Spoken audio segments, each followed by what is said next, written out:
അതുപോലെ തന്നെ ഷിർക്ക് എന്ന് പറയുന്ന ഏറ്റവും വലിയ ഒരു ഒരു ഒരു തിന്മ ഇസ്ലാമിൻ്റെ കണ്ണിൽ. നിങ്ങൾക്ക് എന്ത് തെറ്റ് വേണേലും ചെയ്യാം, നിങ്ങൾക്ക് സ്വന്തം ഉമ്മയെ വരെ എന്തും ചെയ്യാം. പക്ഷേ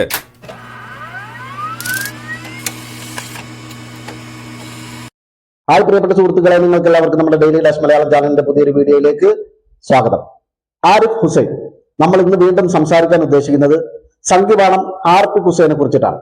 2 ദിവസങ്ങൾക്ക് മുമ്പ് സംഘികളുടെ ഓൺലൈൻ ചാനലായിട്ടുള്ള ABC മലയാളം എന്ന് പറയുന്ന ഒരു സംഘിവാണം നടത്തുന്ന ചാനലുണ്ട്. ആ ചാനലിൽ ചെന്നിരുന്നുകൊണ്ട് ഇസ്ലാമിനും മുസ്ലിങ്ങൾക്കുമെതിരെ ഗുരുതരമായ ചില ആരോപണങ്ങളും വർഗീയ പരാമർശങ്ങളുമാണ് ആരിഫ് ഹുസൈൻ നടത്തിയത്. നമുക്ക് ആദ്യം ആ വീഡിയോ ഒന്ന് കണ്ടു നോക്കാം.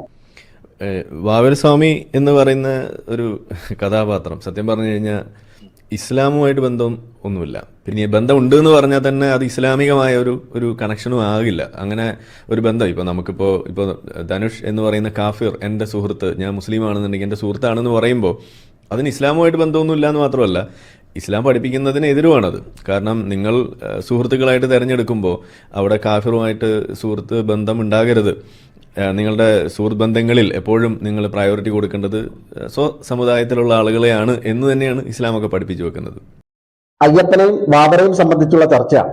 അവർക്കിടയിലുള്ള സൗഹൃദവും അവർക്കിടയിലുള്ള ബന്ധവും ഒക്കെ കളവാണെന്നും അങ്ങനെ ഒരു ആളെ ഇല്ലെന്ന രീതിയിലാണ് സംഘപരിവാർ പ്രചരിപ്പിച്ചുകൊണ്ടിരിക്കുന്നത്. അപ്പൊ സ്വാഭാവികമായിട്ടും ബാബർ മുസ്ലിം ആയതുകൊണ്ട് മുസ്ലിമിന്റെ വിശ്വാസം പറയാൻ, ഇസ്ലാമിന്റെ പക്ഷം പറയാൻ വേണ്ടിയിട്ടാണ് ആരിഫ് ഹുസൈനെ വിളിച്ചിരിക്കുന്നത്. എന്തിനാണ് ഇസ്ലാമിന്റെ കാര്യങ്ങൾ പറയാൻ, മുസ്ലിങ്ങളുടെ വിഷയം പറയാനും ഈ പൊട്ടന്മാർ ആരിഫിനെ വിളിക്കുന്നതെന്ന് മനസ്സിലാവുന്നില്ല. അല്ലെങ്കിൽ ആരിഫിന് ആ ബോധം ഉണ്ടാവണം. ഞാൻ ഇസ്ലാം മതം ഉപേക്ഷിച്ച ആളാണ്, എനിക്ക് നിലവിൽ മുസ്ലിങ്ങളുമായിട്ട് ഒരു ബന്ധവുമില്ല, അവരുടെ വിശ്വാസധാരകളെ ഞാൻ തള്ളിപ്പറഞ്ഞതാണ്, അതുകൊണ്ട് ഇസ്ലാമിക വിശ്വാസം പറയാനും മുസ്ലിങ്ങളുടെ നിലപാട് പറയാനും നിങ്ങൾ ഏതെങ്കിലും മുസ്ലിങ്ങളെ വിളിക്കൂ എന്ന് പറയാനുള്ള മാന്യതയോ അതിനുള്ള വിവേകമോ വിവരമോ ഇല്ലാത്തവനാണ് ഈ ആരിഫ് ഹുസൈൻ. അവൻ ചെന്നിരുന്ന് ഇസ്ലാമിനും മുസ്ലിങ്ങൾക്കുമെതിരെ കൃത്യമായ തന്റെ സ്ഥിരം പരിപാടിയായിട്ടുള്ള വർഗീയതയും വെറുപ്പും പറയുക എന്ന രീതിയിൽ അതിന് കിട്ടിയ ഒരു വേദിയാണെന്ന് കരുതി അവൻ അതിനെ പ്രയോജനപ്പെടുത്തുന്നു എന്നുള്ളതാണ് സത്യം. ഇനി അവൻ പറഞ്ഞത് ഒരു മുസ്ലിമിന് ഒരു കാലത്തും ഒരിക്കലും ഒരു അമുസ്ലിമുമായിട്ട് സൗഹൃദം സ്ഥാപിക്കാൻ സാധ്യമല്ല, അത് ഇസ്ലാം മത വിശ്വാസങ്ങൾക്ക് എതിരാണെന്നുള്ള കൃത്യമായ വർഗീയതയാണ്. ഒരുപക്ഷെ തീവ്ര ഹിന്ദുത്വവാദികൾ പോലും പറയാത്ത അത്ര വളരെ ഗുരുതരമായ വർഗീയതയാണ്, വളരെ അപകടകരമായ വർഗീയതയാണ് ആരിഫ് സമൂഹത്തിൽ സ്പ്രെഡ് ചെയ്തുകൊണ്ടിരിക്കുന്നത്.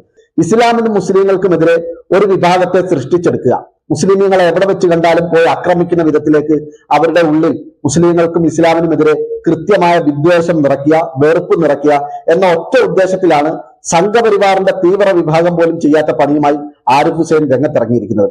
എന്തടിസ്ഥാനത്തിലാണ് അവൻ അങ്ങനെ ഒരു പരാമർശം നടത്തിയത്? ഇവിടെ മുസ്ലിങ്ങൾക്ക് ഹൈന്ദവരെയോ ക്രൈസ്തവരെയോ ഇനി മതമില്ലാത്തവരെയോ ഒന്നും അവരുടെ സുഹൃത്തുക്കളായി കാണാൻ കഴിയില്ല, അത് അവരുടെ മതവിശ്വാസത്തിനെതിരാണെന്ന് അവൻ പറയുമ്പോൾ സൗദി അറേബ്യ പോലെയുള്ള പല ഇസ്ലാമിക രാജ്യങ്ങളിലും ഇവിടുത്തെ വലിയ വലിയ കമ്പനികളുടെ വളരെ ഉത്തരവാദിത്തപ്പെട്ട സ്ഥാനങ്ങളിൽ, താക്കോൽ സ്ഥാനങ്ങളിലൊക്കെ ഇരിക്കുന്നത് പലരും അമുസ്ലിമീങ്ങളായിട്ടുള്ളവരാണ്, ഹൈന്ദവ മതത്തിൽ നിന്നുള്ളവരാണ്, ക്രൈസ്തവ മതത്തിൽ നിന്നുള്ളവരാണ്. അവർക്ക് അവരെ അങ്ങനെ കാണാൻ കഴിയില്ലെങ്കിൽ, അവരോടൊരു സൗഹൃദമില്ലെങ്കിൽ, അവരെ വിശ്വസ്തരായി കാണാൻ കഴിയില്ലെങ്കിൽ അവർക്ക് അങ്ങനെ ഈ പറയപ്പെടുന്ന അമുസ്ലിമീങ്ങളെയൊക്കെ അവരുടെ ഏറ്റവും ഉത്തരവാദിത്തപ്പെട്ട സ്ഥാനങ്ങൾ ഏൽപ്പിക്കാൻ കഴിയുമോ? എന്തുതരം വർഗീയതയാണ് ഇവൻ പറഞ്ഞുകൊണ്ട് നടക്കുന്നത്? യൂസുഫ് അലി സാഹിബിന്റെ കാര്യം എടുക്കൂ. അദ്ദേഹം നാട്ടിൽ നടത്തുന്ന അദ്ദേഹത്തിന്റെ ബിസിനസിന്റെ ഒക്കെ പല ഉത്തരവാദിത്തപ്പെട്ട സ്ഥാനത്ത് ഇരിക്കുന്നത് അമുസ്ലിം സഹോദരങ്ങളാണ്. അപ്പോൾ ഒരു മുസ്ലിമിന് മറ്റൊരു മുസ്ലിമിനെ തന്റെ സുഹൃത്തായി കാണാൻ കഴിയില്ല എന്ന പച്ച വർഗീയത പറയുന്ന ഇവനെ ഇനിയെങ്കിലും നാട്ടുകാർ കൈകാര്യം ചെയ്യേണ്ട സമയം അതിക്രമിച്ചു എന്നാണ് എനിക്ക് പറയാനുള്ളത്. മറ്റൊരു കാര്യം, ട്രംപ് വീണ്ടും അമേരിക്കൻ പ്രസിഡന്റായി തെരഞ്ഞെടുക്കപ്പെട്ട ദിവസം ഇവന്റെ ചാനലിൽ ഒരു പോസ്റ്റ് ഇട്ടു. ആ പോസ്റ്റിനകത്ത് പോലും മുസ്ലിങ്ങളെ പരിഹസിച്ചുകൊണ്ടും ഇസ്ലാം മതത്തിനും മുസ്ലിങ്ങൾക്കുമെതിരെ അപരമത വിദ്വേഷം പ്രചരിപ്പിക്കുന്ന രീതിയിലുള്ള വരികളാണ് അവർ ആ പോസ്റ്റിൽ എഴുതി ചേർത്തത്. മറ്റൊരു സംഭവം, UP-യിലോ മറ്റോ എവിടെയോ ഒരു ക്ഷേത്രത്തിൽ അവിടെ വരുന്ന ഭക്തരൊക്കെ എന്തോ ദിവ്യമുള്ള വെള്ളമാണെന്ന് കരുതി AC-യിൽ നിന്നും വരുന്ന വെള്ളം ശേഖരിക്കുകയും അത് കുടിക്കുകയും ചെയ്യുന്ന വാർത്ത പുറത്തു വന്നപ്പോൾ അതിനെക്കുറിച്ചും ഇവൻ പരാമർശിച്ചത് സംസം വെള്ളത്തെ പരിഹസിച്ചുകൊണ്ടാണ്. ആ ക്ഷേത്രത്തിൽ നടക്കുന്ന തട്ടിപ്പിനെ കുറിച്ചും അല്ലെങ്കിൽ ജനങ്ങൾക്കിടയിലുണ്ടായ തെറ്റിദ്ധാരണയെ കുറിച്ചും കൃത്യമായ ഒരു നിലപാട് പറയാൻ ആരിഫ് ഹുസൈന് കഴിയുന്നില്ല. അതിനും അവൻ ഇസ്ലാം മത വിശ്വാസികളുടെ മുസ്ലിങ്ങളുടെ പ്രധാനപ്പെട്ട സംസം വെള്ളത്തെ കൂടി കൂട്ടുപിടിച്ചുകൊണ്ട് ബാലൻസ് ചെയ്തുകൊണ്ടാണ് അവൻ ആ വിഷയത്തിൽ സംസാരിക്കുന്നത്. എങ്കിൽ മാത്രമേ അവനിക്ക് സംഘികളുടെ സപ്പോർട്ട് കിട്ടുകയുള്ളൂ, എങ്കിൽ മാത്രമേ സംഘികൾ അവനിക്ക് പൈസ അയച്ചു കൊടുക്കുകയുള്ളൂ, എങ്കിൽ മാത്രമേ അവന് അത് വാങ്ങിച്ച് അരി വെച്ച് കഞ്ഞി കുടിക്കാൻ കഴിയുള്ളൂ എന്നുള്ള കാര്യം നമുക്ക് എല്ലാവർക്കും അറിയാവുന്നതാണ്. ഇനിയാണ് ഇവൻ നടത്തിയ ഏറ്റവും അപകടകരമായ ഒരു പരാമർശം, അതായത് ഇസ്ലാം മതത്തെയും മുസ്ലിങ്ങളെയും ഇനി ഇതിനപ്പുറം ഒരാൾക്ക് അപമാനിക്കാൻ പറ്റുമെന്നോ ഇതിനേക്കാൾ മോശമായി മുസ്ലിങ്ങളെയും അവരുടെ വിശ്വാസത്തെ നികത്തി കാണിക്കാൻ പറ്റുമെന്ന് എനിക്ക് തോന്നുന്നില്ല. അത്രത്തോളം നികൃഷ്ടമായ, അത്രത്തോളം നീചമായ രീതിയിലാണ് അവൻ ആ പരാമർശം നടത്തിയത്. നമുക്ക് അതുകൂടി ഒന്ന് കണ്ടു നോക്കാം. അതുപോലെ തന്നെ ഷിർക്ക് എന്ന് പറയുന്ന ഏറ്റവും വലിയ ഒരു തിന്മ ഇസ്ലാമിൻ്റെ കണ്ണിൽ. നിങ്ങൾക്ക് എന്ത് തെറ്റ് വേണേലും ചെയ്യാം, നിങ്ങൾക്ക് സ്വന്തം ഉമ്മയെ വരെ എന്തും ചെയ്യാം, പക്ഷേ അതുപോലും പടച്ചോൻ പൊറുക്കും. പക്ഷേ നിങ്ങൾ ഷിർക്ക് ചെയ്താൽ അത് പൊറുക്കില്ല എന്നാണ് പടച്ചോൻ പഠിപ്പിക്കുന്നത്. കണ്ടില്ലേ അവൻ എന്താണ് പറഞ്ഞതെന്ന്? ഇസ്ലാമിൽ മുസ്ലിമീങ്ങൾക്ക് അള്ളാഹു എന്തൊക്കെ ചെയ്താലും പുറത്തു കൊടുക്കും. അതവർ കള്ളു കുടിച്ചാലും കട്ടാലും വ്യഭിചരിച്ചാലും ഏതൊക്കെ മോശത്തരമായ പ്രവർത്തനങ്ങളിൽ ഏർപ്പെട്ടാലും, എത്രത്തോളം എന്ന് പറഞ്ഞാൽ മാതാവിനെ എന്ത് ചെയ്താലും, ഉമ്മയെ എന്ത് ചെയ്താലും അതുപോലും ദൈവം അവർക്ക് പുറത്തു കൊടുക്കും. പക്ഷെ ദൈവത്തിലേക്ക് പങ്കു ചേർക്കുന്നതിനെ മാത്രം ദൈവം ഒരിക്കലും പുറത്തു കൊടുക്കില്ല എന്നാണ് ഹാർപ്പിക് ഹുസൈൻ പറഞ്ഞു വെക്കുന്നത്. ഒന്ന് ആലോചിച്ച് നോക്കൂ, എത്രത്തോളം അപകടകരമായിട്ടുള്ള, അല്ലെങ്കിൽ എത്രത്തോളം മോശമായ, എത്രത്തോളം നീചമായ ഒരു പരാമർശമാണ് അവൻ മുസ്ലിങ്ങൾക്കെതിരെ നടത്തിയതെന്ന് വളരെ ഗൗരവത്തിൽ നമ്മൾ ആലോചിക്കേണ്ട സമയമാണിത്.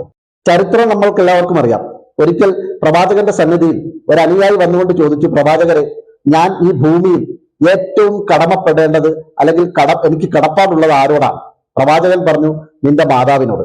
രണ്ടാമതും അദ്ദേഹം ചോദിച്ചു, അത് കഴിഞ്ഞാൽ ആരോടാണ്? അപ്പോഴും പ്രവാചകൻ പറഞ്ഞു, നിന്റെ മാതാവിനോട്.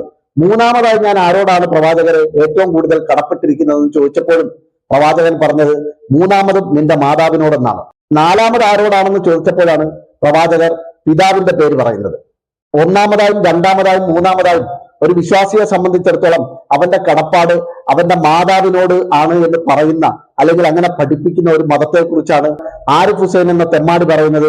മാതാവിന് എന്ത് വേണമെങ്കിലും മുസ്ലിങ്ങൾക്ക് ചെയ്യാം, അതിനുള്ള അവകാശം അവർക്ക് അവരുടെ ദൈവം കൊടുത്തിട്ടുണ്ടെന്ന്. മറ്റൊരിടത്ത് പ്രവാചകൻ മാതാവിനെ, ഉമ്മയെ പരിചയപ്പെടുത്തുന്നത് മാതാവിന്റെ കാൽപാദത്തിനടിയിലാണ് സ്വർഗമെന്നാണ്.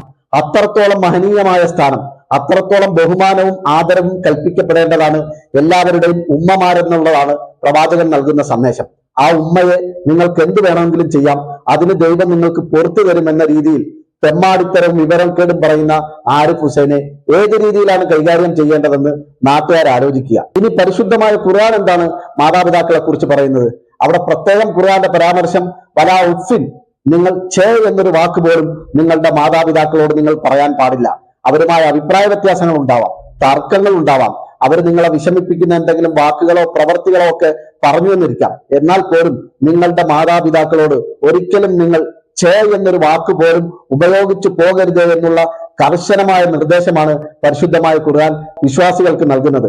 ആ വിശ്വാസം നിലനിർത്തി ജീവിക്കുന്ന മുസ്ലിങ്ങളെ കുറിച്ചിട്ടാണ് ആരിഫ് ഹുസൈൻ എന്ന തെമ്മാടി സംഘപരിവാർ ചാനലുകളിലും യുക്തിവാദികളുടെ വേദികളിലും പോയിരുന്നു കൊണ്ട് വെറും ഇസ്ലാമത വിരോധം പറയുക എന്ന ലക്ഷ്യത്തിൽ, ഇസ്ലാമിനെ വില കുറച്ചു കാണിക്കുക എന്ന ലക്ഷ്യത്തിൽ, മുസ്ലിങ്ങൾക്കെതിരെ അപരമത വിദ്വേഷം പ്രചരിപ്പിക്കുക, വെറുപ്പ് ഉൽപ്പാദിപ്പിക്കുക എന്ന ഒറ്റ ലക്ഷ്യത്തിൽ മുസ്ലിങ്ങൾക്ക് അവരുടെ ഉമ്മയെ, അവരുടെ മാതാവിനെ എന്ത് വേണമെങ്കിലും ചെയ്യാം, ദൈവം അത് പുറത്തു കൊടുക്കാൻ സന്നദ്ധനാണെന്ന രീതിയിൽ, വളരെ മോശമായ രീതിയിൽ ഇസ്ലാമിനെ, മുസ്ലിങ്ങളെ നികഴ്ത്തിക്കൊണ്ട് അപമാനിക്കുന്ന പരാമർശങ്ങൾ നടത്തുന്നത്. മറ്റൊരിടത്ത് ഖുർആന്റെ പ്രഖ്യാപനം എന്താണ്?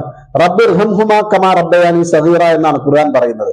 ചെറിയ പ്രായത്തിൽ സ്നേഹത്തോടെ, കരുണയോടെ, വാത്സല്യത്തോടെ എന്നെ നോക്കി വളർത്തിയ, എന്നെ പോറ്റി വളർത്തിയ എന്റെ മാതാപിതാക്കൾക്ക് നീ കരുണ ചെയ്യണമേ റബ്ബേ എന്നാണ് അതിന്റെ അർത്ഥം. അപ്പോ അത്തരത്തിൽ വലിയ പ്രാധാന്യം മാതാപിതാക്കൾക്ക് ഖുർആൻ കൽപ്പിച്ചു നൽകുന്നു, അവർക്ക് വലിയ സ്ഥാനം നൽകുന്നു. അങ്ങനെയുള്ള മാതാപിതാക്കളെ, അങ്ങനെയുള്ള ഉമ്മയെ മുസ്ലിങ്ങൾക്ക് എന്ത് വേണമെങ്കിലും ചെയ്യാം, എന്ത് ചെയ്താലും അവരുടെ ദൈവം അവർക്ക് പുറത്തു കൊടുക്കുമെന്ന് ആരിഫ് ഹുസൈൻ സംഘപരിവാർ വേദികളിൽ പോയി പറയുന്നത് മുസ്ലിങ്ങൾക്കെതിരെ വെറുപ്പ് ഉൽപ്പാദിപ്പിക്കുന്നതിന്റെ ഭാഗമാണ്, മുസ്ലിങ്ങളെ അരികുവൽക്കരിക്കുന്നതിന്റെ ഭാഗമാണ്. മുസ്ലിങ്ങൾ ഭീകരന്മാരാണ്, സ്വന്തം ഉമ്മയെ പോലും ഈ രീതിയിൽ കാണുന്നവരാണ്, അങ്ങനെ പെരുമാറുന്നവരാണ് എന്ന് വരുത്തി തീർക്കാൻ വേണ്ടിയിട്ട് മാത്രമാണ് ആരിഫ് ഹുസൈൻ ഇത്തരത്തിലുള്ള തെമ്മാടിത്തരങ്ങൾ നടന്ന് പറയുന്നത്. ഈ ആരിഫ് ഹുസൈൻ വെച്ച് പുലർത്തുന്ന പ്രത്യയശാസ്ത്രം എന്താണ്? അയാൾ മുമ്പോട്ട് വെക്കുന്ന യുക്തിവാദം എന്താണ്? ആ യുക്തിവാദത്തിന്റെ ഏറ്റവും അപകടകരമായ അവസ്ഥ എന്താണ്? ശരിക്കും പറഞ്ഞാൽ ഈ യുക്തിവാദികൾക്കിടയിലാണ് സ്വന്തം മാതാവിനെ ആണെങ്കിലും, സ്വന്തം മകളെ ആണെങ്കിലും, സ്വന്തം സഹോദരിയാണെങ്കിലും കൺസെന്റ് ഉണ്ടെങ്കിൽ, അവരുടെ സമ്മതമുണ്ടെങ്കിൽ അവരെ ഭോഗിക്കാമെന്നുള്ള നിയമം അവർക്കിടയിലാണുള്ളത്. അത് വലിയ രീതിയിൽ ഇന്ന് ലോകത്ത് ചർച്ച ചെയ്തുകൊണ്ടിരിക്കുകയാണ്. പല യുക്തിവാദികളും മറുപടി പറയാൻ കഴിയാതെ വാപൊത്തി മാളത്തിൽ ഒളിച്ചിരിക്കുന്ന ഒരു സമയമാണ്. ആരിഫ് ഹുസൈന് പറയാൻ കഴിയുമോ സ്വന്തം മാതാവിനെ, സ്വന്തം പെങ്ങളെ, സ്വന്തം മകളെ ഭോഗിക്കാൻ നിങ്ങളുടെ യുക്തിവാദം നിങ്ങളെ അനുവദിക്കുന്നുണ്ട്, അങ്ങനെ ഒരു സംഭവം നിങ്ങൾക്ക് ഹലാലാണ്, യുക്തിവാദത്തിൽ ഹലാലാണ്, നിങ്ങൾക്കത് ഹറാമല്ല എന്നുള്ള സത്യം നിങ്ങൾ അംഗീകരിച്ചു തരുമോ? ഏതെങ്കിലും ഒരു വേദിയിൽ അതിനെക്കുറിച്ച് മിണ്ടാൻ നിങ്ങൾ തയ്യാറുണ്ടോ? ഞാൻ മറ്റൊരു കാര്യം നിങ്ങളോട് തുറന്നു ചോദിക്കുകയാണ്. നിങ്ങളെ നിങ്ങളുടെ വീട്ടിൽ നിന്നും പുറത്താക്കിയത് എന്തിനാണ്? നിങ്ങൾ നിങ്ങളുടെ ഉമ്മയോടൊപ്പം ലൈംഗിക ബന്ധത്തിൽ ഏർപ്പെടാൻ താല്പര്യം പ്രകടിപ്പിച്ചത് കൊണ്ടാണ് നിങ്ങളുടെ വീട്ടിൽ നിന്നും അടിച്ചിറക്കിയതെന്ന് ഞാൻ പറഞ്ഞാൽ നിങ്ങൾക്ക് അതിനെ നിഷേധിക്കാൻ കഴിയുമോ? നിങ്ങളെ പെങ്ങളെ നിങ്ങൾ മോശമായി സമീപിച്ചത് കൊണ്ടാണ്, നിങ്ങളുടെ യുക്തിവാദത്തിൽ അത് അനുവദനീയമായതുകൊണ്ടും നിങ്ങൾ നിങ്ങളുടെ സഹോദരിയോടൊപ്പം ലൈംഗിക ബന്ധത്തിന് ആഗ്രഹിച്ചത് കൊണ്ടാണ് നിങ്ങളെ ആ വീട്ടിൽ നിന്നും ആട്ടി പുറത്താക്കിയതെന്ന് ഞാൻ പറഞ്ഞാൽ ആരിഫെ നിങ്ങൾക്കത് നിഷേധിക്കാൻ കഴിയുമോ? ജാമിത ചെയ്തതും അത് തന്നെയാണ്. ജാമിത സ്വന്തം സഹോദരനുമായി ലൈംഗിക ബന്ധം ആവശ്യപ്പെട്ടപ്പോൾ യുക്തിവാദം അത് അനുവദിക്കുന്നുണ്ടെന്നും ഇസ്ലാം അത് അനുവദിക്കാത്തത് കൊണ്ടാണ് ഞങ്ങൾ യുക്തിവാദത്തിലേക്ക് മാറിയതെന്നും യുക്തിവാദം അത് അനുവദിക്കുന്നുണ്ടെന്നും അതുകൊണ്ട് താങ്കളുമായി എനിക്ക് ലൈംഗിക ബന്ധത്തിൽ ഏർപ്പെടാൻ അവസരം വേണം, അല്ലെങ്കിൽ എനിക്കതിന് താല്പര്യമുണ്ടെന്ന് പറഞ്ഞതുകൊണ്ടാണ് ജാമിദയെ പത്തനംതിട്ടയിലെ അവരുടെ ജന്മദേശമായ കോന്നിയിലെ വീട്ടിൽ നിന്നും അടിച്ചോടിച്ചതെന്ന് ഞാൻ പറഞ്ഞാൽ ജാമിദയ്ക്ക് നിഷേധിക്കാൻ കഴിയുമോ? കഴിയില്ല. കാരണം യുക്തിവാദം അത് മുന്നോട്ട് വെക്കുന്നുണ്ട്. കൺസെന്റ് ഉണ്ടെങ്കിൽ സ്വന്തം ഉമ്മയുമായി ലൈംഗിക ബന്ധത്തിൽ ഏർപ്പെടാം, സ്വന്തം മകളുമായി ലൈംഗിക ബന്ധത്തിൽ ഏർപ്പെടാം, സ്വന്തം സഹോദരിയുമായി ലൈംഗിക ബന്ധത്തിൽ ഏർപ്പെടാം. ഇത്രത്തോളം നികൃഷ്ടമായ, നീചമായ, മനുഷ്യത്വ വിരുദ്ധമായ ഒരു പ്രത്യശാസ്ത്രം പേറുന്നവനാണ് മറ്റ് ചാനലുകളിൽ പോയിരുന്ന് സ്വന്തം കാപട്യം മറച്ചുവെക്കാൻ, സ്വന്തം ജാള്യത മറച്ചുവെക്കാൻ, സ്വന്തം കുറവുകൾ മറച്ചുവെക്കാൻ, ഇസ്ലാം മതത്തിനും മുസ്ലിങ്ങൾക്കുമെതിരെ നിരന്തരം ഇല്ലാത്ത കഥകൾ പ്രചരിപ്പിച്ചും വർഗീയത പറഞ്ഞും ഒരു കൂട്ടർക്കുള്ളിൽ കൃത്യമായ മുസ്ലിം വിരോധം കുത്തിവെച്ചും വെറുപ്പ് ഉൽപ്പാദിപ്പിച്ചിട്ടും ആണും പെണ്ണും കെട്ട രീതിയിൽ വളരെ മോശമായ ഒരു ജീവിതം നയിച്ചുകൊണ്ടിരിക്കുന്നത്. അതുകൊണ്ട് ആരിഫിനെ കൈകാര്യം ചെയ്യാൻ ഇനിയെങ്കിലും നാട്ടുകാർ ഉണർന്ന് പ്രവർത്തിക്കേണ്ടതുണ്ട്. ഇത്രത്തോളം അപകടകരമായ ആരോപണങ്ങൾ ഉന്നയിക്കുന്ന മനുഷ്യവിരുദ്ധനായ, സമൂഹത്തിനും നാട്ടുകാർക്കും അപകടകരമായ ഈ എംബോക്കിയെ, ഈ തെമ്മാടിയെ, ഈ നാറിയെ കൈകാര്യം ചെയ്യാൻ നാട്ടുകാർ മുന്നിട്ടിറങ്ങണമെന്നാണ് എന്റെ അഭിപ്രായം. ഇനി മറ്റൊരു കാര്യം പറയാനുള്ളത്, നമ്മുടെ വീഡിയോയ്ക്ക് താഴെ ധാരാളം ക്രിസംഗികളും അതുപോലെ തന്നെ സംഘപരിവാറും ഒക്കെ വ്യാപകമായ കമന്റുകൾ ഇടുന്നുണ്ട്. അവർക്കൊന്നും ഞാൻ മറുപടി കൊടുക്കാറില്ല, മറുപടി തരാനും ഉദ്ദേശിക്കുന്നില്ല. കാരണം കുടം കമഴ്ത്തി വെച്ച് വെള്ളമൊഴിക്കുന്നത് കൊണ്ട് പ്രത്യേകിച്ച് കാര്യമൊന്നുമില്ലല്ലോ. പക്ഷെ ഹൈന്ദവരായ ധാരാളം ആളുകൾ കമന്റ് ചെയ്യുന്നുണ്ട്, നിഷ്കളങ്കരായ, ഒരു മതത്തിനോടും പ്രത്യേകിച്ച് ഒരു വൈരാഗ്യമോ വെറുപ്പോ ഒന്നുമില്ലാതെ എല്ലാവരോടും സ്നേഹത്തോടു കൂടിയും സമാധാനത്തോടു കൂടിയും ഐക്യത്തോടു കൂടിയും സഹകരിക്കുന്ന, ആ രീതിയിൽ സഹവസിക്കുന്ന ധാരാളം ഹൈന്ദവ സഹോദരങ്ങളും മറ്റു മതവിശ്വാസികളും ഒക്കെ വ്യാപകമായി കമന്റ് ചെയ്യുന്നുണ്ട്. അവരോടൊക്കെ എനിക്ക് പറയാനുള്ളത്, നിങ്ങൾക്ക് ഈ മതത്തെക്കുറിച്ച് ഏതെങ്കിലും തരത്തിലുള്ള തെറ്റിദ്ധാരണകൾ ഉണ്ടെങ്കിൽ, അതിനെക്കുറിച്ച് അറിയാനും പഠിക്കാനും നിങ്ങൾക്ക് ആഗ്രഹമുണ്ടെങ്കിൽ നിങ്ങൾക്ക് പേഴ്സണലായി എന്നെ കോൺടാക്ട് ചെയ്യാവുന്നതാണ്. അല്ലെങ്കിൽ നിങ്ങളുടെ സമീപ പ്രദേശങ്ങളിലുള്ള ഏതെങ്കിലും ഒരു ഇസ്ലാം മത പണ്ഡിതനുമായി നിങ്ങൾക്ക് ബന്ധപ്പെടാവുന്നതാണ്. അതല്ല, ഇനി ആർക്കെങ്കിലും ഇസ്ലാമിനും മുസ്ലിങ്ങൾക്കുമെതിരെ വ്യാപകമായ വിമർശനങ്ങൾ ഉന്നയിക്കണം, അതിലൂടെ ധാരാളം വെറുപ്പ് ഉൽപ്പാദിപ്പിക്കണം, ഞങ്ങൾക്കും ഇസ്ലാമിന്റെ ശത്രുക്കളാവണം, മുസ്ലിങ്ങളെ വെറുപ്പോടുകൂടി കാണണം, മുസ്ലിങ്ങളോട് തീരാത്ത പകയും വിദ്വേഷവും വെറുപ്പും വെച്ച് പുലർത്തണം എന്ന ആഗ്രഹമുള്ള ആരെങ്കിലും ഉണ്ടെങ്കിൽ നിങ്ങൾക്ക് നേരെ ഹാർപ്പിക് ഹുസൈനെയോ കാമിതയോ ബന്ധപ്പെട്ട് ഇസ്ലാം മതത്തെ കുറിച്ച് പഠിക്കാവുന്നതാണ്. അപ്പോൾ ഈ വിഷയം നമ്മൾ ഇവിടെ അവസാനിപ്പിക്കുന്നു. ബൈ.